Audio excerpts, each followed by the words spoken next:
sob a proteção de Deus, declaro aberta a presente sessão. Convido a eminente deputada Dirce Ardinstein para fazer a leitura da ata da última sessão. Ata da 60ª sessão ordinária da terceira sessão legislativa da 18ª legislatura da Assembleia Legislativa do Estado de Santa Catarina, realizada em 5 de julho de 2017. Presidência: deputados Silvio Drevig, Mário Marcondes, Ana Paula Lima. Secretárias: deputado Kennedy Nunes e Ana Paula Lima. Às 14 horas do dia 5 de julho do ano de 2017, nessa cidade de Florianópolis, capital do Estado de Santa Catarina, reuniu-se a Assembleia Legislativa em sessão ordinária. Havendo quórum regimental, o senhor presidente declarou abertos os trabalhos e convidou a senhora deputada Ana Paula Lima, terceira secretária, para proceder à leitura da ata da sessão anterior que, na sequência, foi aprovada sem restrições. Expedientes distribuídos na sessão, breves comunicações, ocuparam a tribuna os senhores deputados Ismael dos Santos, João Amin, Rodrigo Minotto e a deputada Luciane Carminati. Grande expediente. Nesse horário destinado aos partidos políticos, ocuparam a tribuna os senhores deputados Manuel Mota, do PMDB, Dóia Guglielmi, PSDB, César Valduga, PCdoB, e a senhora deputada Luciane Carminati, do PT. Ato contínuo. O senhor presidente suspendeu a sessão até às 16 horas. Reaberta a sessão, o senhor presidente adentrou no horário próximo ao horário, ordem do dia. O senhor presidente comunicou que a Comissão de Justiça apresentou parecer contrário ao projeto de lei 026/2017 e a Comissão de Trabalho e Administração, Serviços Públicos apresentou parecer favorável aos ofícios 0351, 0302 de 2016. Foram aprovados em segundo turno os projetos de lei 0303, 0370, 0401, 2016.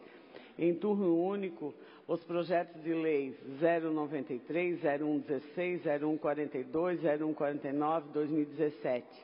E em primeiro turno, o projeto de lei 056, 2017.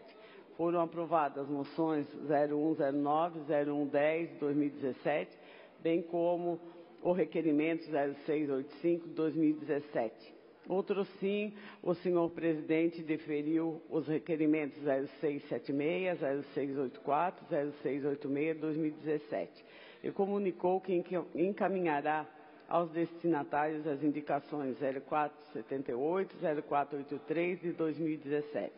Na sequência, o senhor presidente, por solicitação da deputada Ana Paula Lima, com equiescência dos líderes do partido, suspendeu a sessão a fim de que o senhor presidente da Câmara do Município de Uruçanga, o vereador Marco Roberto Silveira, fizesse uso da palavra para falar acerca do asfaltamento da rodovia 0448.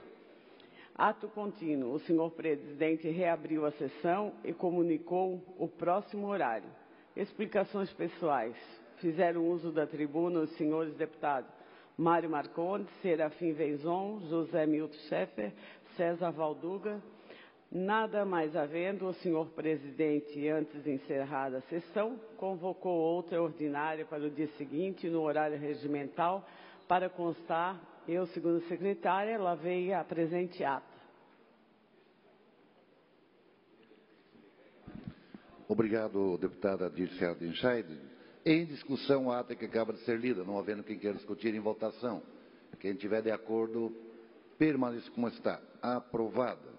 Solicito à assessoria que proceda à distribuição do expediente. Breves comunicações. Inscrito para falar, em comum acordo, o deputado Mário Marcondes, com aquiescência, o deputado César Valduga, por até 10 minutos.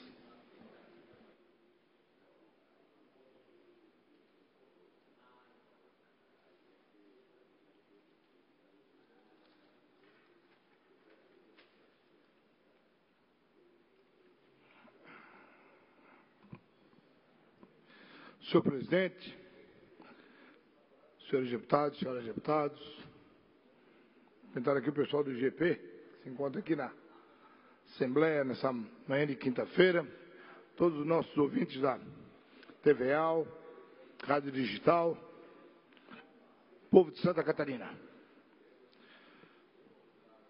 Senhor presidente, o que me traz na tribuna na manhã dessa quinta-feira é algo que tem sido recorrente em muitos municípios do estado de Santa Catarina, e aqui em Florianópolis não é diferente.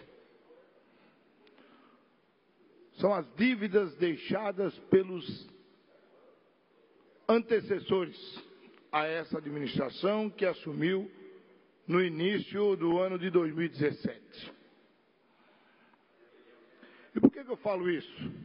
Se nós olharmos Florianópolis, o prefeito Jean Loureiro, ele está só na defensiva.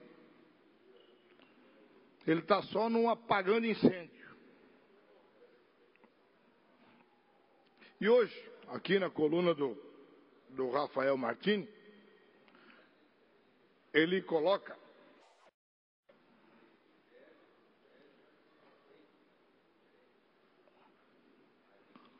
no sinal de que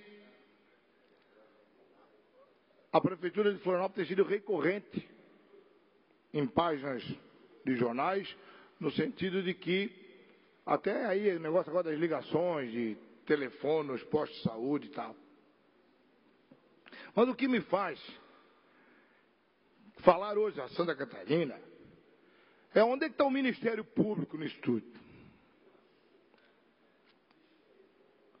Um cidadão assume um município pelo voto popular, ganha uma eleição,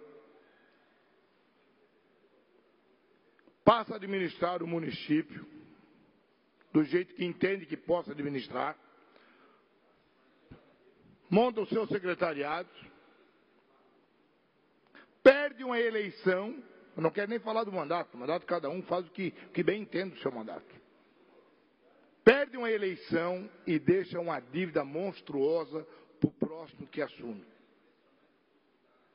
Comprometendo qualquer tipo de planejamento, qualquer tipo de programa governamental, orçamento quebrado. E o Ministério Público, Tribunal de Contas, não faz nada. Você não vê nada acontecer. Aliás, caberia ao Ministério Público, quando fosse passar a chave da cidade, aquela cerimônia bonita que é feita, vou passar a chave da cidade para o próximo prefeito, deveria ele estar lá, junto, para fazer a entrega e a prestação de conta do que foi feito para trás. Porque quem paga o preço caro com tudo isso é a população. Já imaginou todas as creches do município de Florianópolis hoje com o telefone cortado? Porque o antecessor, César Souza Júnior, deixou quase 3 milhões de dívida de telefone celular das creches. Essa dívida não é de um mês só. Se acumula. Dívidas com jornais, dívidas do cotidiano, dívida do dia a dia. Me relatava o adjunto da Secretaria de Educação de Florianópolis que nem a publicação dos editais para obras de reformas e construções em Florianópolis estava conseguindo se fazer, porque o próprio Diário Catarinense não queria mais publicar os editais. E tem que ser um jornal de circulação estadual, porque se devia quase 5, 6 milhões para o Diário Catarinense. Quem faz dívida tem que pagar. Se ele fez dívida sem orçamento ou sem dinheiro, que ele responda no CPF dele. Não no preço do custo da população de depois não ter a prestação de serviço social como deveria ter. O Ministério Público e o Tribunal de Contas tem que rever isso. Eu recebi um prefeito no meu gabinete e ele dizia assim, ó, eu perguntei, prefeito, daí como é que está lá a prefeitura? Sabe o que ele me respondeu? Eu não estou lembrado qual foi o município, mas foi do Oeste Catarinense. Ele disse assim, ó, deputado, eu recebi a prefeitura com 700 mil reais em caixa, com todas as máquinas e os veículos no pátio, devidamente engraxados, lavados e abastecidos. Isso é responsabilidade. O município não é de quem ganha a prefeitura para administrar por 4 anos. Ele está ali de passagem, o município fica, ele tem que ter a responsabilidade. Será que esse cidadão vai conseguir se candidatar de novo? Será que esse cidadão vai conseguir ser candidato de novo? Vai para a urna de novo e quem sabe no voto popular vai se reeleger de novo? A dívida de Florianópolis fica R$1 bilhão, o que é isso? Onde é que estão nossas autoridades? São tudo de braços cruzados, ninguém está vendo? Estou falando de Florianópolis porque está aqui no ladinho e é um exemplo de tantos e tantos e tantos municípios do estado de Santa Catarina nessa situação. Teve prefeitura que levaram a chave do carro do prefeito, teve outra que levaram a cadeira, teve outra que levaram os controles dos ar-condicionados. Mas que país nós estamos? Que baderna é essa que virou o Brasil? Que falta de respeito com as entidades constituídas do nosso país, do nosso estado. Daí quando acontece qualquer coisinha nessa casa aqui, ele vem com um canhão para cima de nós aqui. Daí o Tribunal de Contas vem com um canhão, o Ministério Público vem com um canhão para cima de nós, como se aqui só tivesse ladrão e bandido. E isso não faz. Daí tem um cidadão lá no meio do mato que corta um galho de pau, deputado Mota. E eles querem botar na cadeia. Daí o deputado Mota, lutando pelo estado de Santa Catarina, interrompe a BR-101, vai lá e interdita, daí está respondendo processo na justiça. Daí vira réu, vira bandido. E isso tudo aí, ninguém faz nada? Isso tudo ninguém diz nada, isso tudo está tudo certo, é assim mesmo, então vamos fazer dívida e vamos deixar para os outros pagar? Deputado Natalino, lhe concedo uma parte. Deputado, não quero entrar no mérito da sua discussão, mas no seu raciocínio das contas em dia, por parte do poder público, é fundamental. E outros exemplos, igual citou no oeste de Santa Catarina, existem. A cidade minha, onde eu fui prefeito, o prefeito que saiu do cargo, também deixou recursos em ordem, máquinas, equipamentos novos, tudo arrumado. Porque você penaliza a população. Tem que distinguir muito bem a pessoa do prefeito e a população. A população não pode ser penalizada. Então, eu quero parabenizá-lo por esse raciocínio. Ele é muito pertinente e no sentido de fazer com que, de fato, as administrações pensem na população. Não é claro que tem um partido político, tem um grupo político, um grupo de apoio. Mas soberana é a população. E é nela que o administrador precisa pensar. Parabéns pelo seu raciocínio. Muito bem. Obrigado, deputado Natalino, pela sua contribuição. Então, dizer assim que não podemos mais admitir esse tipo de coisa. Aliás, a legislação, e aí chama aqui o nosso Congresso Nacional, a legislação eleitoral tem que mudar. Esse negócio de acabar a eleição e levar 90 dias para o outro assumir. Daí o cara fica 90 dias a fazer sacanagem, maracutaia, principalmente quando perde. Deixando dívida para outro. A nossa lei de responsabilidade fiscal está servindo para quê, afinal de contas? Para quê? Cada um processo desse de dívida remanescente, esse negócio está rolando dívida um para o outro. Daí depois tem que estar negociando para 2, 3, 4 anos, ficar o mandato todo pagando dívida do outro. O que é isso? Já chega as dívidas institucionais, de empréstimos, de juros, de movimentação financeira. Isso aí já é o bastante para o outro colher. Quem entra tem um orçamento. Primeiro que o orçamento já é aprovado pela administração anterior. Está tudo errado.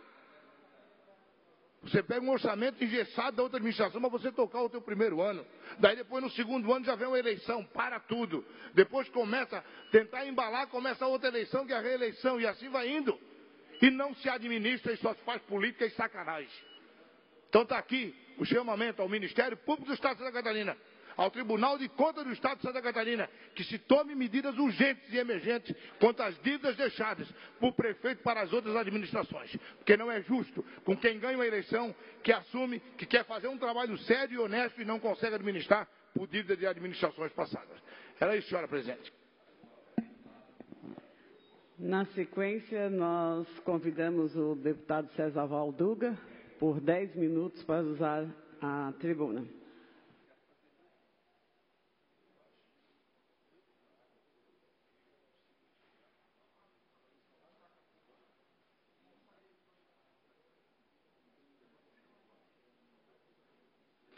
Cumprimentar Vossa Excelência, deputada Dirce, deputado Marcondes, senhores deputados, saudar os nossos visitantes e também saudar e cumprimentar aqueles que nos acompanham, deputado Mota, via TVAL, rádio digital, esses meios de comunicação que são muito importantes no nosso dia de hoje. E quero, senhora presidente, aqui registrar com muito pesar que fomos informados que foi confirmada a morte cerebral do coordenador do Sindasp Santa Catarina, Gustavo Ramiro Seixpus, de 29 anos, vítima de um acidente de trânsito no último dia 4 de julho, próximo a Rancho Queimado, na BR-282. Ele está acompanhado da família, coordenadores do sindicato, na UTI do Hospital Regional. Enfim, a família vai doar os órgãos e depois o corpo seguirá à cidade de Concórdia, onde residia até março último. Gustavo era trabalhador na Ipagre, mais um funcionário público, e estava liberado para atuar na coordenação do Sindasp Santa Catarina desde março desse ano.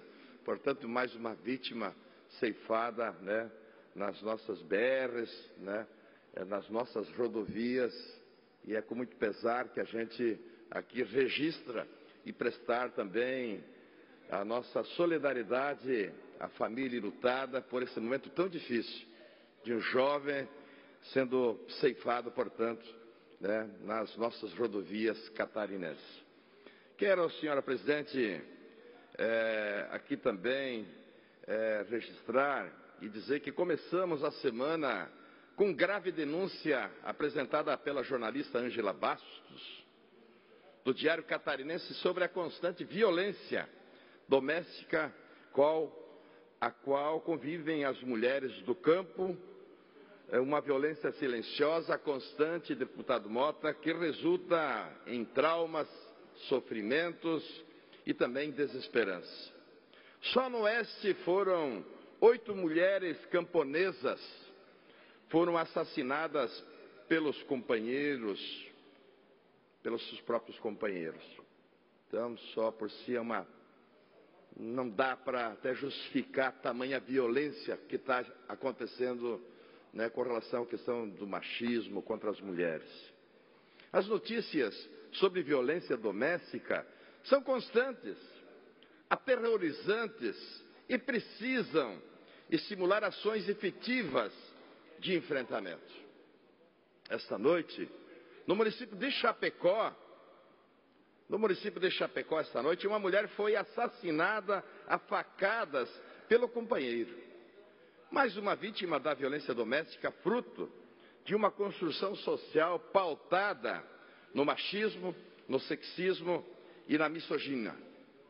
Ontem, nesta casa, foi aprovado o projeto de nossa autoria, que cria a Semana da Vigília Feminista pelo fim da violência contra a mulher.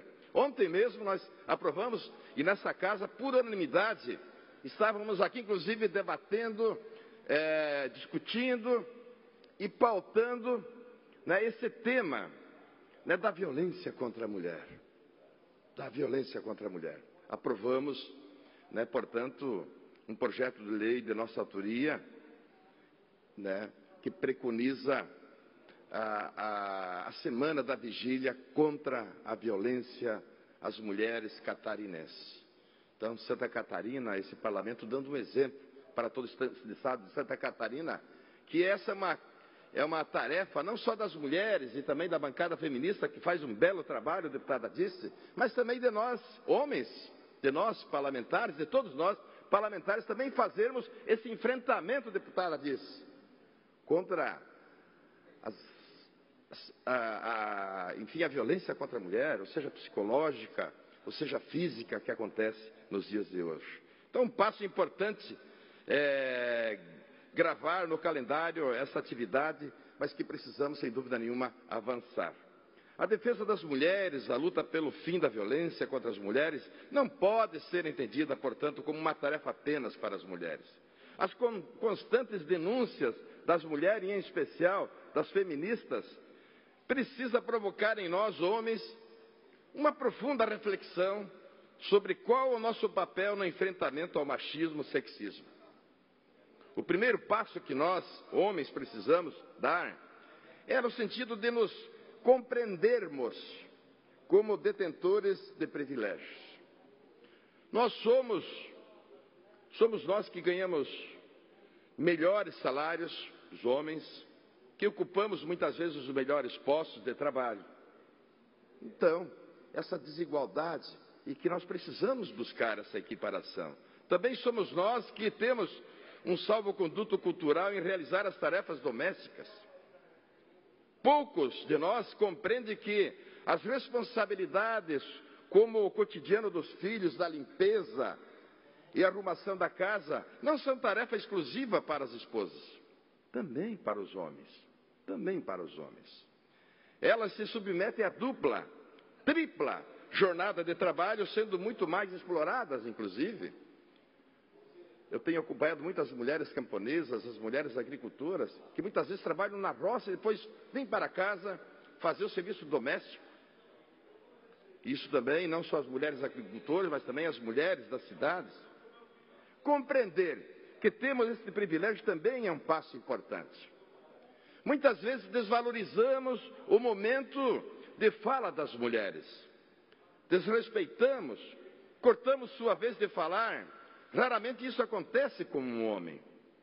O segundo ponto para nós, homens, contribuirmos na luta pelo fim da violência contra a mulher é tentar abrir, não desses privilégios. Tendo privilégios sobre as mulheres, é tentar desconstruir esse paradigma triste. Um terceiro, é fundamental ponto, é de fato conversarmos com os nossos amigos sobre estes privilégios, debater entre nós, homens, formas para contribuir com o enfrentamento à violência contra elas, formas de combater todos os tipos de opressão contra as mulheres. É nossa também responsabilidade, deputada disse, construir um mundo livre de machismo. Precisamos falar com os nossos amigos o quão é absurdo quando ele fala mais alto com sua esposa. Manda ela se calar, não compartilha as tarefas domésticas. Então são questões que precisamos rever esse conceito.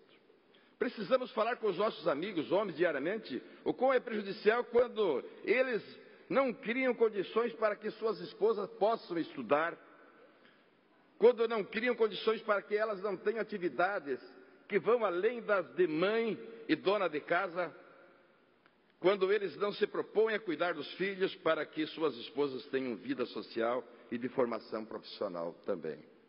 Quero, nesse sentido, senhor presidente, saudar a posse da nova composição do Conselho Municipal dos Direitos das Mulheres de Chapecó, aproveitando este momento, que tomou posse essa semana, composto por entidades que contribuem com a luta das mulheres e que deverá dar uma importante contribuição nesse sentido. Cumprimentamos também a UNO Chapecó, a Associação de Moradores do bairro Bom Pastor e do bairro São Pedro, a União Brasileira de Mulheres, o Sindicato dos Metalúrgicos, a MB, a UNA LGBT, Sindicato dos Servidores e Servidoras da UFSC, da Universidade Federal da Fronteira Sul também, e também o SEAC, que tem a tarefa de realizar esse importante trabalho no município de Chapecó. Também gostaria de aproveitar esse momento de registrar que no próximo sábado, o programa Condá na Comunidade, na pessoa do Paulinho Gomes, fará uma homenagem ao centenário de Chapecó, homenageando as famílias que fizeram e fazem a história do bairro São Pedro, no município de Chapecó. São elas famílias Bernardi, Carraro, Fernandes, Malacarne, Cibusque, Pires da Silva, Pereira da Silva, Ostrovski, Fagundes, Ferreira, Borges, Salles, além de homenagear o padre Ivo Pedro Ouro, a irmã Pirângela e Neiva Riboli. Então, deixar aqui nossa manifestação dessa importante atividade e, ao mesmo tempo, senhora presidente, mais uma vez lamentar a violência que está acontecendo contra as mulheres no estado de Santa Catarina, e vejo que esse nosso projeto de lei, deputado Manuel Mota, Mais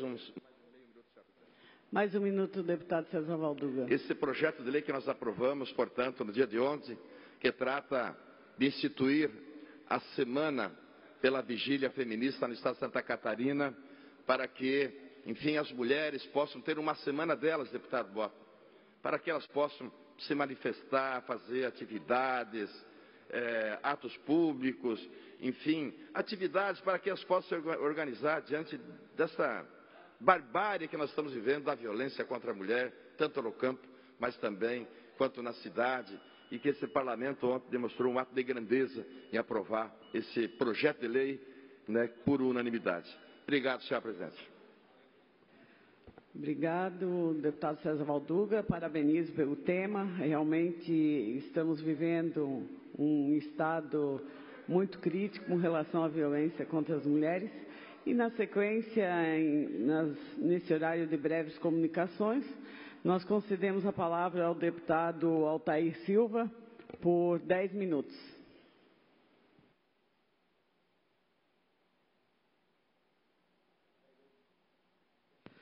Quero saudar com um bom dia a senhora presidente, a deputada Dirce Heiderscheid, saudar as senhoras deputadas, senhores deputados aqui presentes, saudar todos os telespectadores da TV Assembleia Legislativa e também os ouvintes da Rádio Digital. Estamos na manhã de hoje, a nossa região, Grande Oeste, a BR-282, assim como a BR-163, deputado Mário Mota, essa semana, acompanhado por uma comitiva de deputados federais, nós tivemos, inclusive, uma reunião em Chapecó e veio o diretor-geral do DENIT, deputado Valduga, a Chapecó, e também percorreu, fez 3 reuniões, visitou lideranças de todo o nosso Grande Oeste, esteve em São José do Cedro, onde o nosso prefeito Plínio de Castro fez uma reunião atípica, além de fazer a reunião no auditório, as pessoas sentadas, não. Foi feita a reunião lá na BR-163 e convidou a população para que o diretor do DENIT, o Walter, assim como os deputados federais lá presentes, ouvisse diretamente o anseio da região, vendo a situação do próprio asfalto da BR-163, que é uma novela que já passa mais de 4 anos, e só vendo para crer a situação que está aquela rodovia. E nós esperávamos que o diretor do DENIT, vindo de Brasília, acompanhado com o superintendente estadual do DENIT, o vice-lar, a primeira expectativa que nós tínhamos que ele vinha anunciar fatos novos, e anunciar a data em que as construtoras estariam trabalhando na recuperação da BR-282, assim como da 163. Mas o diretor do DENIT, embora uma pessoa muito responsável, muito cordial, muito técnica, detalhando os fatos, não acrescentou nenhum fato novo, mesmo vindo de Brasília para acompanhar a situação da 282. A única coisa que repetiu é que a 282 foi dividida em 2 lotes. O primeiro lote, a recuperação de Campos Novos até Chapecó, cujas obras estão andando numa velocidade elogiável, e o segundo lote de Chapecó até São Miguel do Oeste, e incluindo também a 158, que é de Maravilha a Palmitos. De forma que, já foi dito aqui dessa tribuna, e o diretor-geral DENIT afirmou o mesmo assunto, que o processo continua-se judicializado, numa disputa entre as empresas para ver qual delas é a vencedora, e ainda não temos decisão judicial, portanto o DENIT não tem o que fazer, a não ser fazer umas operações tapa-buraco, que a própria população não aceita mais essas operações tapa-buraco, que tapa hoje e amanhã já a cratera já abriu, porque essa operação tapa-buraco não tem sido feita com uma qualidade razoável. De forma que não acrescentou nada à situação da BR-282 e nem da 158. Esperávamos sim, então, a solução da BR-163, que no primeiro momento o DENIT assumiu a sua parcela de culpa, afirmando não ter pago a empreiteira, ter atrasado, a empreiteira teve que sair da obra, depois a empreiteira entrou em recuperação judicial, mas que estão acertando os detalhes para tão logo se defina. Ou a empreiteira toca, ou o Exército toca, ou se faz uma nova licitação. O que fez com que os prefeitos da região ligassem para nós, cobrando. Um deles até pediu ao Altair, a empreiteira que faz o serviço, aí próximo de Florianópolis, da cidade de Biguaçu, você poderia ir lá, na sede da empresa? Eu segui essa sugestão, estive ontem falando na sede da empresa, que é a vencedora da licitação, que iniciou a obra e que depois abandonou, da BR-163, e ela afirma que está nas tratativas finais com o DENIT, esperando a sua definição para poder, o quanto antes, iniciar as obras da BR-163, que vai de São Miguel do Oeste a Didio Cerqueira.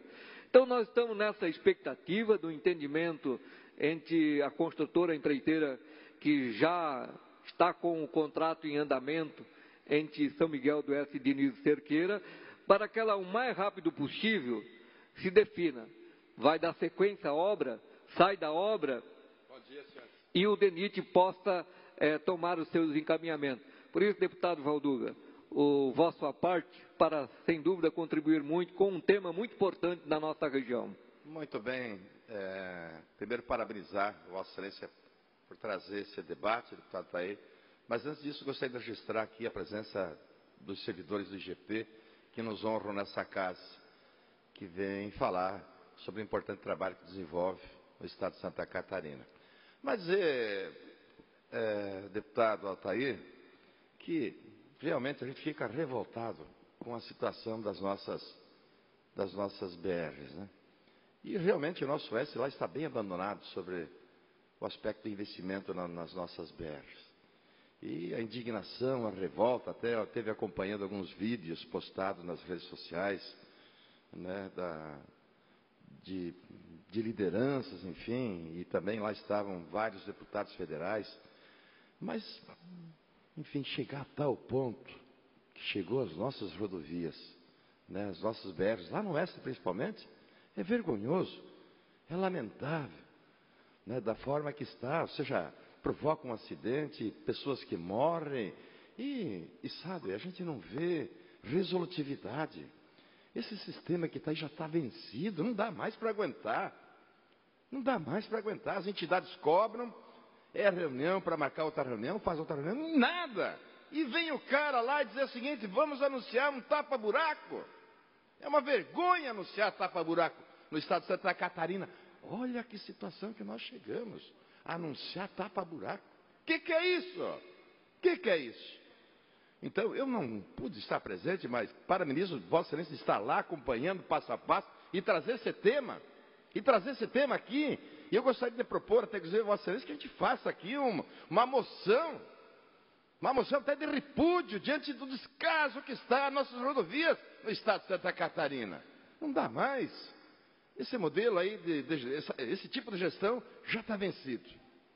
Nós temos aí que buscar aí novas experiências, até a gente protocolou um projeto de lei que traz sobre a questão das licitações, de seguros sobre a questão das nossas licitações, porque é o seguinte, licita de repente, que é aditivo, ou abandona a obra, é um verdadeiro descaso. Então eu quero lhe parabenizar e dizer que estamos juntos, até porque nós também somos cobrados enquanto estaduais, que é de competência do governo federal, né? Mas nós também temos responsabilidades. Então parabéns por Vossa Excelência estar acompanhando e trazer para nós todas as informações. Obrigado, deputado Dirce. Obrigado, deputado Valduga, pela grande contribuição. Nós, deputados do Grande Oeste, temos essa responsabilidade com as rodovias e, ouvindo a população, principalmente de Chapecó, em Dionísio, em direção a Dionísio Cerqueira, fronteira, região de Itapiranga, o comentário é que não existe mais governo, porque os governos são medidos pela qualidade das estradas, é um dos termômetros, pelo atendimento na saúde e nas estradas. E as estradas estaduais, a SC 160, na região, também está bastante danificada, o acesso à BR que vai a SC que vai de São José do Cedo à Princesa, também danificado. Por isso, deputado Valduga, deputado Mota, eu defendo claramente, de unhas e dentes, no linguajado popular, a extinção das ADR espalhadas por toda Santa Catarina. Eu defendo a extinção desse modelo que consome mais de que um fundão praticamente por ano, e nós precisamos de recursos para conservar bem as nossas estradas e investirmos em saúde. Está aí bem claro a verdadeira necessidade da nossa população, por isso vamos trabalhar firme para extinguir as ADR espalhadas por toda Santa Catarina. Nesse momento, nós entramos no horário dos partidos políticos e pergunto ao nosso deputado petista se vai utilizar da palavra o deputado Neudi Sareta por 7 minutos, deputado.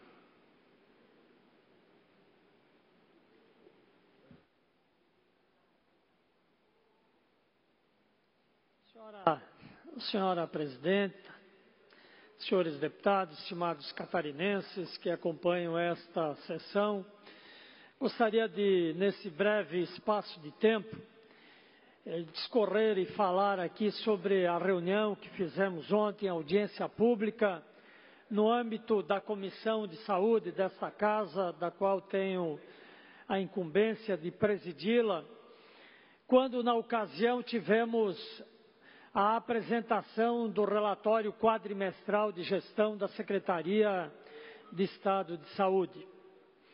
Mais uma vez, a presença do secretário Caro Preso e sua equipe, para cumprir um dispositivo constitucional, nos permitiu também conversarmos e indagarmos sobre as questões mais preocupantes relacionadas à saúde em Santa Catarina.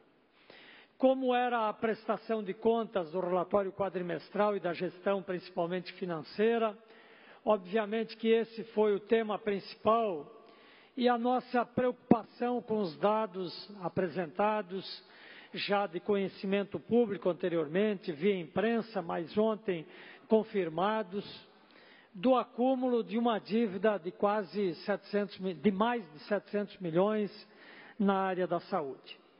Isto gera uma série de problemas, porque os fornecedores, prestadores de serviços, também deixam de prestar os serviços. Nós temos, por exemplo, as filas das cirurgias eletivas aumentando a cada dia, medicamentos que precisam ser usados de forma contínua, nem sempre repassados da forma com que precisaria ser. E aí vem as consequências, inclusive o aumento da chamada judicialização. Hoje quase todo mundo está falando que tem judicialização, que tem muita despesa, Mas nós temos que analisar um pouco a origem disso. E penso que uma das grandes causas é exatamente porque, em muitos casos, medicamentos, por exemplo, que deveriam estar lá de uso contínuo, que estão na lista de medicamentos fornecidos pelo SUS, nem sempre são fornecidos, o que gera uma demanda judicial. É claro que também tem os novos medicamentos que vão sendo testados, não só no Brasil e no mundo, e quem está acometido de algum tipo de doença, seus familiares certamente buscam as alternativas, ainda que de medicamentos não totalmente comprovados e testados. Mas não tenho dúvida que, se fosse cumprido aquilo que está, por exemplo, nas listas dos medicamentos a serem fornecidos, lá estivesse, se não tivéssemos demandas atrasadas, certamente não haveria esse número alto de questões judiciais, que grande parte delas seria solucionada de forma diretamente. Ontem também tive a oportunidade de reiterar uma proposta que tenho defendido, que o governo do Estado possa dar um impulso nessa questão da saúde, possa dar um refresco, digamos assim, injetando um recurso extra, e para isso, uma das alternativas, e a alternativa que tenho sugerido, é que se utilize parte deste recurso extraordinário que o governo está captando, está buscando via empréstimo de 1 bilhão e 500 milhões para o Fundam, que se aloque parte dele para a saúde.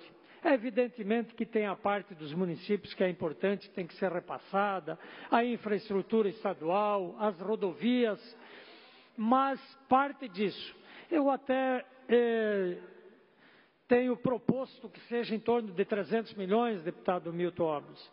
O próprio secretário da Saúde disse que se tivesse 200 milhões já seria um alívio muito grande. Então, me parece que um valor próximo disso poderia dar um refresco realmente aí, fazer com que parte dessas dívidas, inclusive, fossem sanadas, para que novos serviços fossem feitos, principalmente, como eu disse, cirurgias eletivas, as contas também com problemas de repasse aos municípios, enfim, que pudesse dar esse impulso nesse setor tão importante e fundamental que é a saúde dos catarinenses. Então, mais uma vez, reitero essa proposta e quero deixar também aqui o meu reconhecimento à equipe da Secretaria da Saúde, que esteve e respondeu às perguntas que nós, membros da Comissão da Saúde, fizemos, estiveram prontamente. O secretário também não se recusou a nenhum tipo de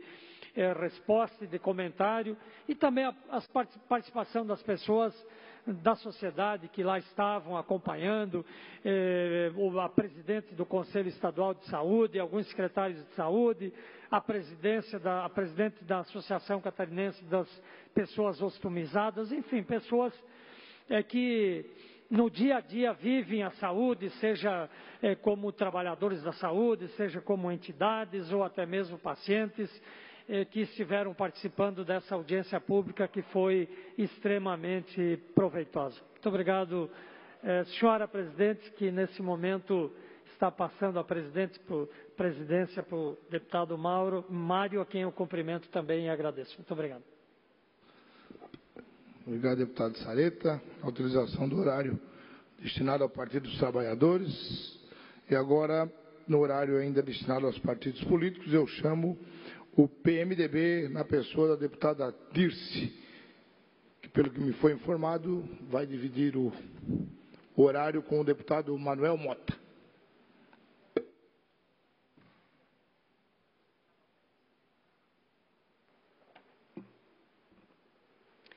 Bom dia, Santa Catarina, bom dia, TV Alesc, a Rádio Digital, aos nossos visitantes do IGP, aos nossos deputados, senhor presidente.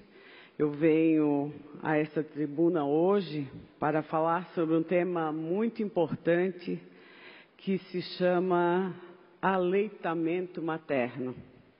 Em agosto desse ano, iniciamos a Semana Mundial da amamentação, que vai do dia 1º de agosto até o dia 7 de agosto.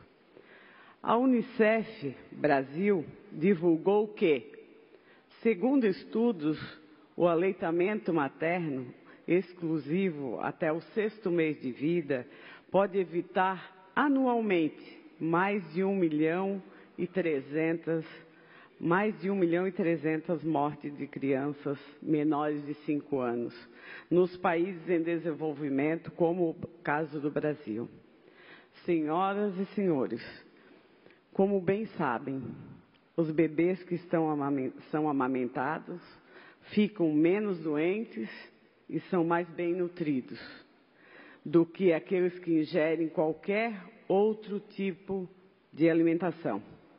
Infelizmente, devido à dificuldade que algumas mães encontram para iniciar a amamentação, algumas acabam desistindo e inserindo o leite artificial. É importante que os senhores profissionais de saúde esclareçam sempre que até os 6 meses de vida não é necessário dar chá, sucos e outros leites, nem mesmo água. A amamentação é exclusiva. O leite materno é o único alimento capaz de suprir todas as necessidades do bebê.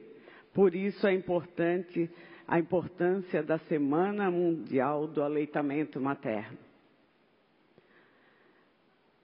Queridos deputados, falo não só como parlamentar, mas também como mãe, como vó e representante feminina dessa casa, que amamentar os bebês assim que eles nascem é importante, não só para estreitar os laços entre a mãe e filhos, mas principalmente porque pode reduzir em 22% a mortalidade neonatal, que é aquela que acontece até o 28º dia de vida.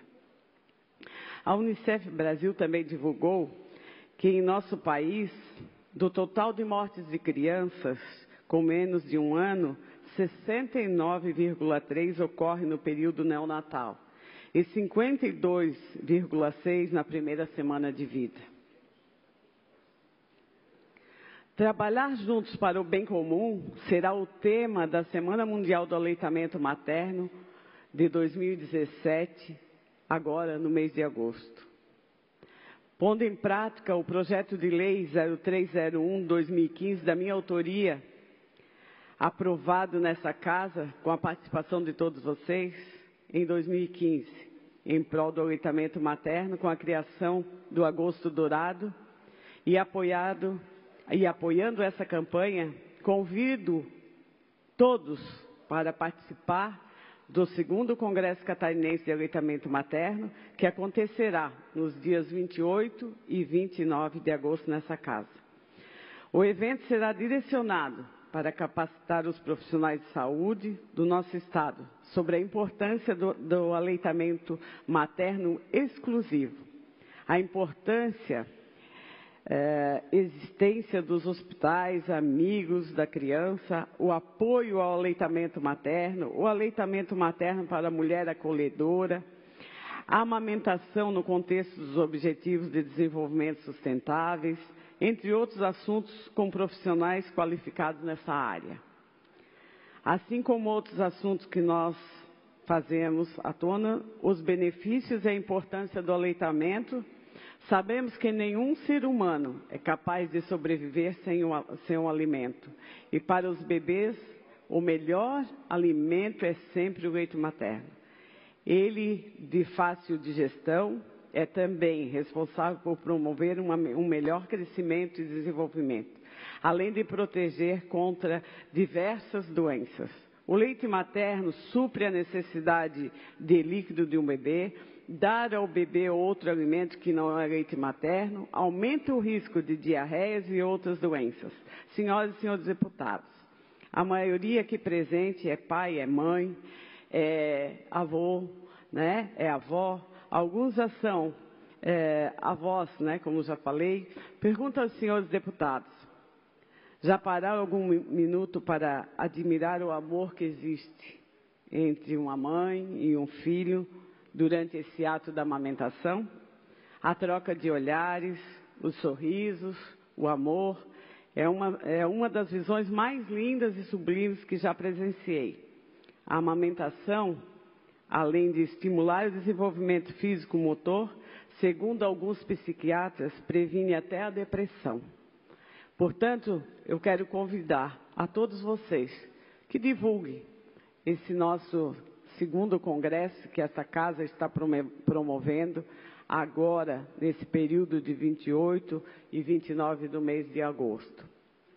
Também quero aproveitar esses minutos para depois conceder a palavra ao deputado Manuel Mota, para agradecer ao nosso presidente Roberto Teixeira Faustino, do IPREV, que estivemos numa audiência com ele, solicitando a abertura de um posto avançado aí na nossa Palhoça, onde vai atender os municípios da Grande Florianópolis, do IPREV.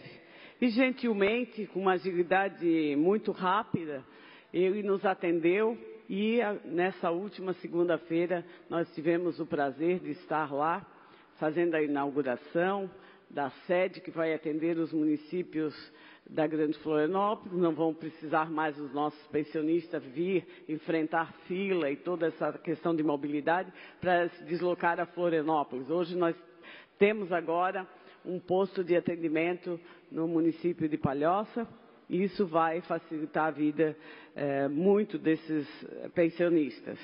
Então, quero mais uma vez agradecer ao nosso grupo de diretores e presidente do IPREV pela agilidade que deram a esse tema e a importância. Então, parabéns e conto sempre com o meu apoio. Quero aqui agradecer ao nosso presidente e chamar o nosso deputado Mota para dividir aí o tempo comigo, o nosso tempo do PMDB. Muito obrigada.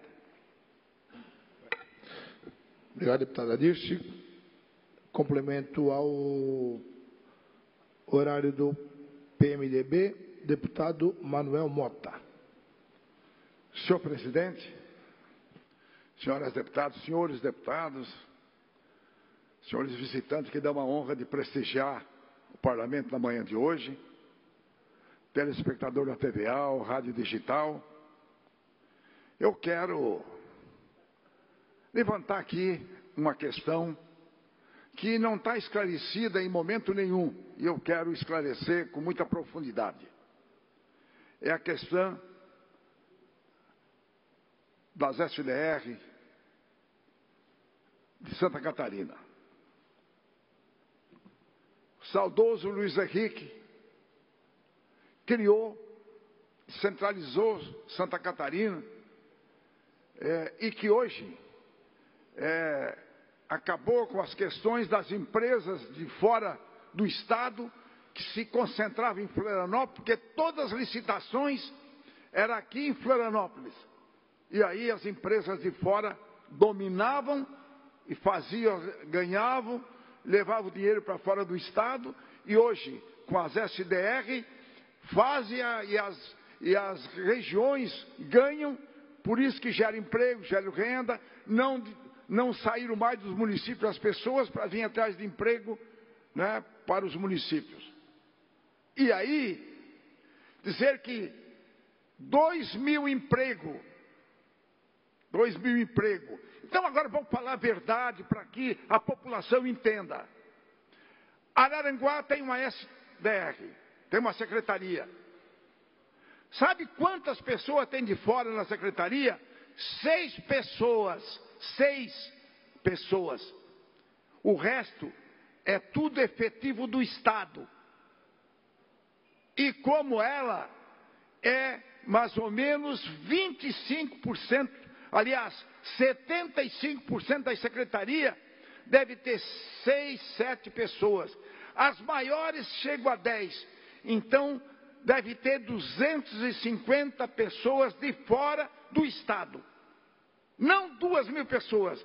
O resto é efetivo do Estado de Santa Catarina, que volta para o Estado, que vão ser pagos igual está sendo pago hoje. Então deve ser de 200 a 250 pessoas. E eu quero esclarecer para Santa Catarina que nós extinguimos 480 cargos comissionados em Santa Catarina, aqui em Florianópolis, quando criamos a secretaria. Quando foi criadas as secretarias regionais, aqui em Florianópolis foi reduzido do governo 480 cargos comissionados para criar as secretarias. E foi feito as secretarias criado com os cargos regionais da região, da educação, da saúde, né? Então não é verdadeiro quando se diz 2.000 cargos, não é verdadeiro, não chega a 250 pessoas de fora do Estado que trabalham nas secretarias. Hoje, a extinção das secretarias regionais, vem tudo para Florianópolis, vai ser licitado, acaba com as pequenas empresas que se licitam e ganham na região. Por exemplo, tinha aquele que aconteceu lá no Sombrio, sete escolas interditadas. Fizeram licitação, as pequenas empresas ganharam, já recuperaram, já está aberto as escolas. Aí vai ser licitado por aqui, as grandes empresas vão ganhar, vão ter que esperar todo o prazo regimental e vamos ter de novo o domínio das grandes empresas e vão ter a concentração tudo aqui em Florianópolis. E aqui nós vamos ter que ter concurso público, porque eu duvido que a secretaria tenha estrutura para aguentar toda Santa Catarina que volta aqui para a capital. Seria um retrocesso de todo tamanho. Então eu, com tranquilidade, né, com os meus 34 anos de experiência de vida pública, que já vivi anteriormente, que vivo agora, a descentralização, sinto que foi o melhor trabalho implantado por Luiz Henrique. Hoje, claro, houve bastante tirado, né, os poderes das secretarias. Se disser assim, temos que diminuir as menores, as pequenas, concordo tranquilamente, diminuir, mas extinguir a secretaria será um desastre para o nosso Estado e o tempo vai se encarregar disso. E eu não tenho medo de dizer isso com tranquilidade. O tempo vai mostrar que estamos no caminho errado. Hoje, descentralizar é um retrocesso da prova. Por isso, eu tenho que aqui poder esclarecer que Santa Catarina voltará ao passado, né, a tudo aqui concentrar, né, nos grandes gabinetes, né, para resolver todos os problemas de Santa Catarina.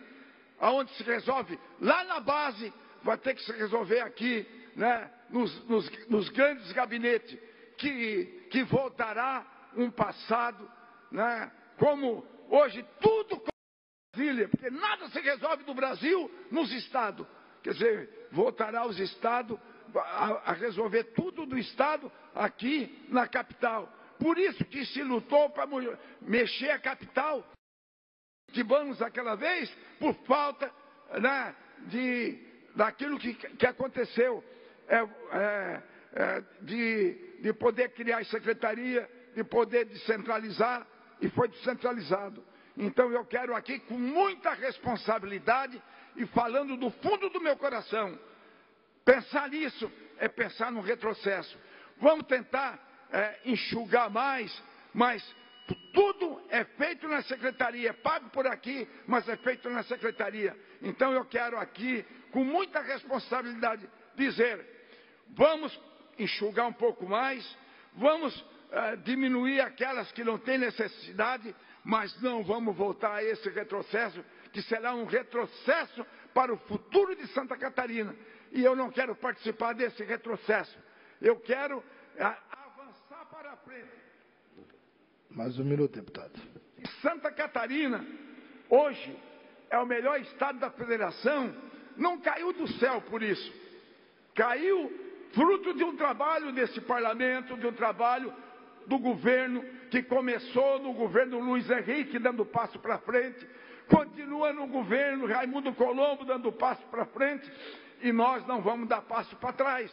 Não vamos fazer isso. Será um desastre para o estado de Santa Catarina. Vamos tomar medida, dizer que vai sobrar 200 milhões. Não vamos enganar a população que vai sobrar dinheiro, porque vão ter que abrir concurso. Isso não vai sobrar dinheiro. Vamos gastar ainda mais e vamos desconcentrar tudo aquilo que nós fizemos no passado. Não vamos voltar ao passado, que será um retrocesso. Um abraço, senhor presidente. Um abraço, senhor deputado. Obrigado, deputado Manuel Mota, no horário destinado ao PMDB. Agora, com a palavra o deputado Altair Silva, em nome do bloco parlamentar PP, PR, PSB. Por até 13 minutos, deputado Altair Silva. Nosso representante do Oeste Catarinense, do Partido Progressista, deputado Altair Silva. Meu bom dia, deputado Mário Marconi, nosso presidente desta sessão. É uma honra voltar nesta manhã novamente à tribuna, agora falando nos horários do partido. E entre os temas que estavam aqui elencados, exatamente, o tema da extinção das ADRs espalhadas por toda Santa Catarina. Eu tenho um profundo respeito pelo deputado Manuel Mota, que é um deputado atuante, um deputado presente, um deputado que defende as suas bandeiras, defende seu partido. E eu tenho um respeito profundo pela história que o deputado Manuel Mota já construiu nessa casa. E há de se fazer uma distinção muito especial, a conduta, a postura e o companheirismo do deputado Manuel Mota. Mas com todo o respeito a Vossa Excelência, né, por sua história e mantendo permanentemente esse respeito, assim como o respeito ao saudoso ex-governador Luiz Henrique da Silveira, que todos os governadores que já tiveram a oportunidade de governar Santa Catarina, acredito que todos eles conseguiram, o deputado Mário Marconi, com o seu esforço, com o seu propósito, com o seu dever cívico de trabalhar o desenvolvimento de Santa Catarina. E seria até injusto fazer qualquer afirmação de forma diferente, principalmente de pessoas que já partiram para o mundo espiritual, que merecem toda a nossa reverência e gratidão e reconhecimento. Mas nós vivemos tempos de mudanças no mundo inteiro. Os governos precisam ser mais de leis do que de homem. Assim é o credo da Câmara Júnior, da qual eu tive a oportunidade de participar, uma grande escola de líderes, que servir a humanidade é a maior obra de uma vida. Acredito que por essa frase nós estamos aqui nesse parlamento. Mas nós precisamos entender que existe o Estado, existe o contribuinte, que paga o imposto, que é o trabalhador e o empresário, que são grandes recolhedores de imposto. Em contrapartida, o que os cidadãos nos municípios, nos estados, requerem? Saúde, estradas, educação e segurança. Então, essa é a missão essencial do Estado. Quando um projeto de governo decidiu espalhar secretarias regionais por toda Santa Catarina, a gente achava que tratava-se de um grande exagero, porque dizer que secretarias regionais constroem obras, isso não é verdade. Secretarias regionais resolvem o problema do governo lá próximo do cidadão, também não é uma realidade. O que nós precisamos, sim, é um Estado enxuto, com recursos suficientes para manter sempre as rodovias em excelentes condições de trafegabilidade, a saúde com bom atendimento, as escolas com bom funcionamento e a segurança na sua plenitude. E a gente tem percebido, deputado Milton Robles, que o Estado ele vai tendo um crescimento vegetativo da sua folha de pagamento, dos custos operacionais do Estado, e ele vai se encorpando, algumas categorias recebendo excesso de privilégio, aposentadorias especiais, precoces, mas as ADR vai se somando tudo isso e o Estado fica grande demais para o bolso do cidadão.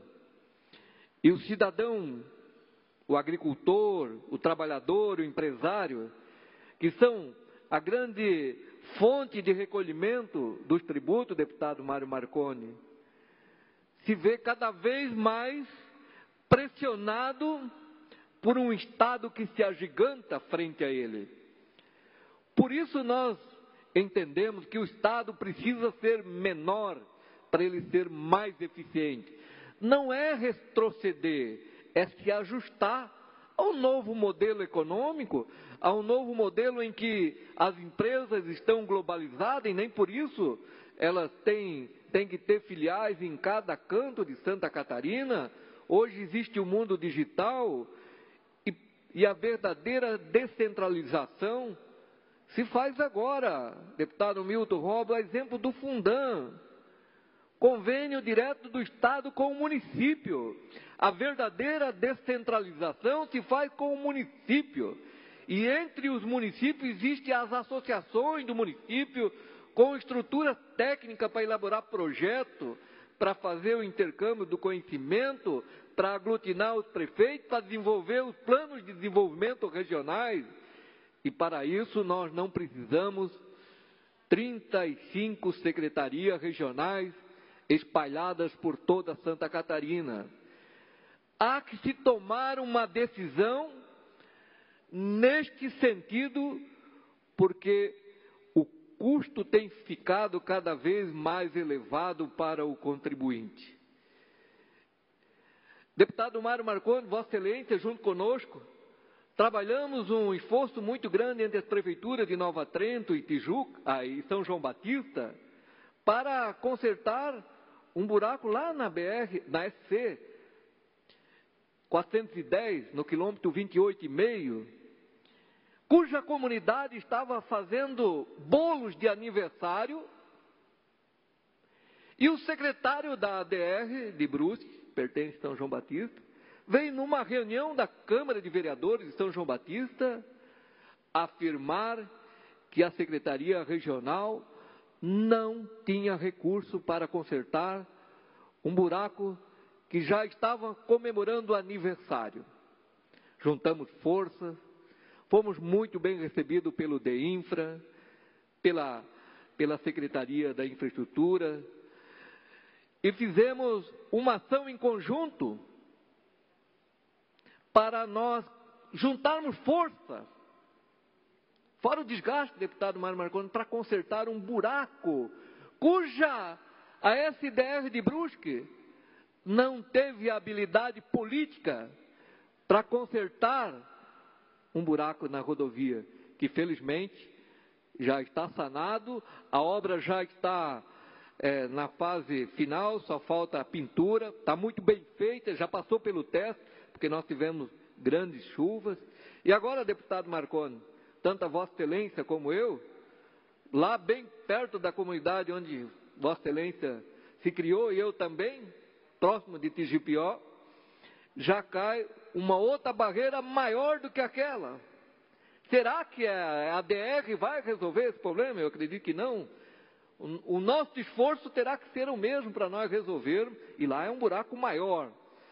Então, por si só, eu tenho uma convicção profunda, que o valor que precisava para consertar o buraco lá próximo de Nova Trento e próximo de São João Batista, um investimento de R$350 mil, esse custo, só a Secretaria Regional de Brusque, alguns meses delas fechadas, já teria economizado o suficiente para fazer aquela obra. Só é uma prova que não podemos fazer discurso, dá para reduzir, dá para diminuir. Isso é enganar a população. Nós precisamos extinguir todas as secretarias regionais espalhadas por toda Santa Catarina, porque eu tenho uma convicção profunda. Se elas fossem úteis, nós não estaríamos recebendo aqui tantos prefeitos, tantos vereadores, aqui nos nossos gabinetes, sempre à procura de recursos para atender às demandas dos municípios. Por isso defendo, a verdadeira descentralização se faz na parceria com os municípios, com as associações de municípios, e lá estão os líderes que estão no exercício do mandato próximo da comunidade, que estão lá para atender as demandas.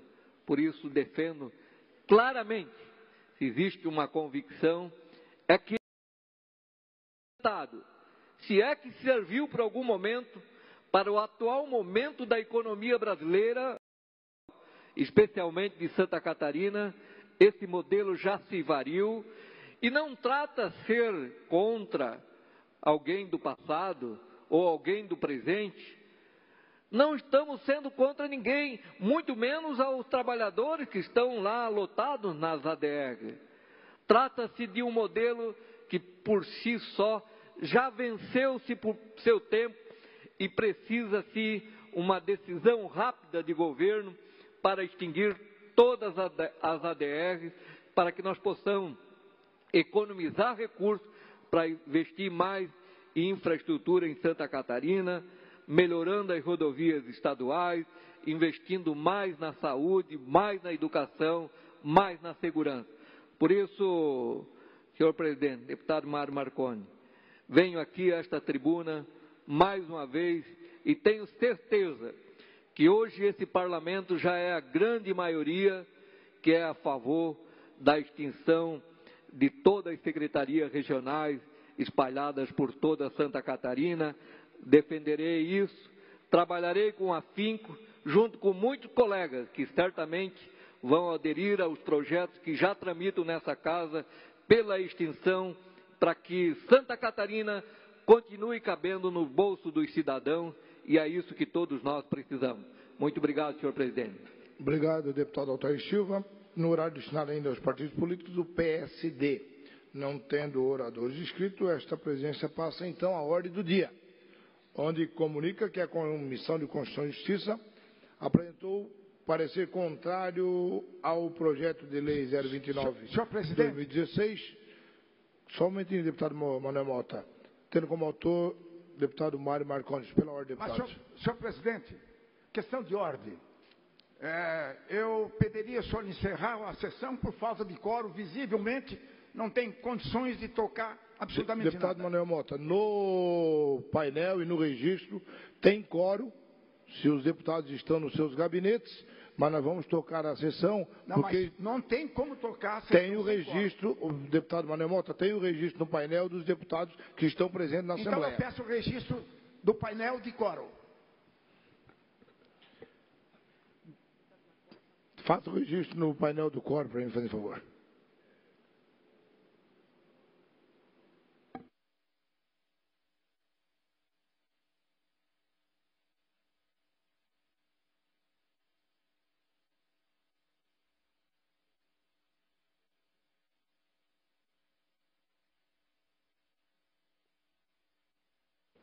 Tendo em vista a verificação de quórum.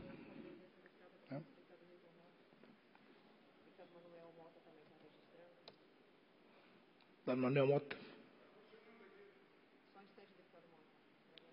Deputado Manuel Mota, fazendo registro de verificação de quórum.